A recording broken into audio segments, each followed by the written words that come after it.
We're too young to know what love is. This is Emma Whipday, writer of Shakespeare Sister and winner of Pitch or Play 2015. Can you tell us a little bit more about Shakespeare Sister and where you came up with the idea?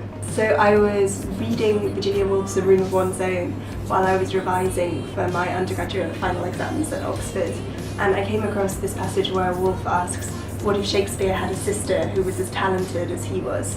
And I just thought that was a really important and interesting question. My Judith Shakespeare and Shakespeare Sister runs away to London to join the players, tries to sell her play, and when that doesn't work out, she stages her play in secret, in difficult and dangerous circumstances. So that's the story of Shakespeare Sister. Are any of the other characters based on real life people?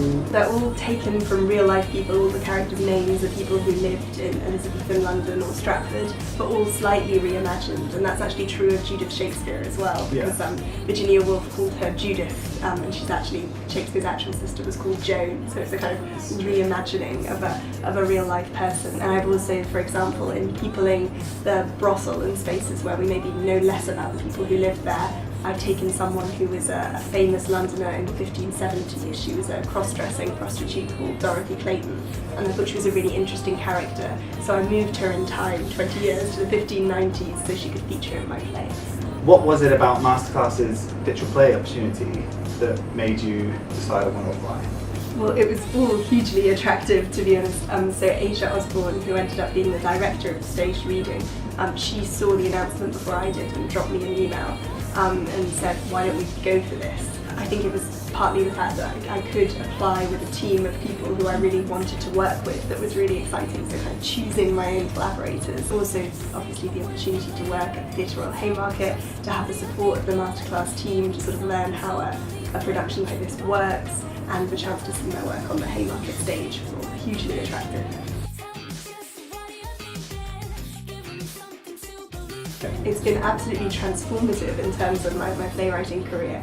It was hugely helpful to get the opportunity to have such amazing actors playing those roles, and we auditioned so many fantastic actors. It was incredible. Yeah, choose people who fit the roles beautifully, to work with them, and then to revise the script slightly based on their performances. The chance to see my work on that stage was similarly really helpful. The support of the wonderful Masterclass team was just so useful in learning how the entire process of putting on a performance like that works. Also the opportunity to have my work seen by lots of industry contacts that Masterclass invited to the stage reading that I wouldn't be able to reach with my work in any other way. So Samuel French approached me shortly afterwards. They were interested in publishing and licensing it. Another publisher also approached me shortly after the staged reading, also expressed an interest in publishing it. A wonderful position to be in, but also quite disconcerting because I had I don't have an agent, I have very little previous industry knowledge of how something like play publishing works. So I approached Hazel, who's the programmer at Masterclass,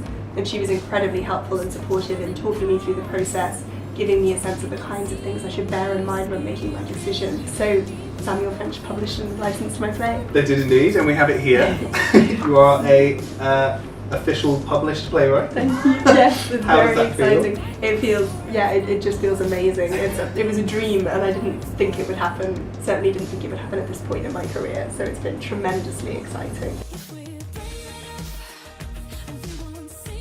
Shortly after Shakespeare Sister was published, in fact just a few days after, we launched it with another staged reading at King's College London. So we did a staged reading as part of the Shakespeare 400 celebrations there, and that was really exciting because obviously Shakespeare 400 is designed not just to celebrate Shakespeare then, but to celebrate Shakespeare now, his afterlife, and how he continues to inspire creativity today. I did more opportunities because someone from Orla, the drama school, approached me and then approached Samuel French afterwards, and they were interested in their drama students staging it in October, which is what's happening next. So it's having its first amateur production in October. So I've recently found out that the American Shakespeare Sister in Stanton, Virginia are going to be staging Shakespeare Sister in their reconstructed Blackfriars Playhouse as part of their Renaissance season in February 2017. It's incredible and completely unexpected and wonderful. And I guess you'll be flying out to America at some point? Definitely, yes, they've invited me to sit in on the rehearsals. Jim Warren, the artistic director, sent me this wonderful email with lots of capital letters in it saying, "Do you want to come and play with us, come and rehearse with us," which was a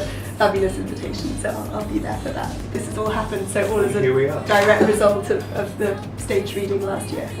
Thank you very much for coming down again and talking to us all. Great, very well done. Look Thank forward you. to hearing more from Emma Whipday in the future. Thank you, fingers crossed.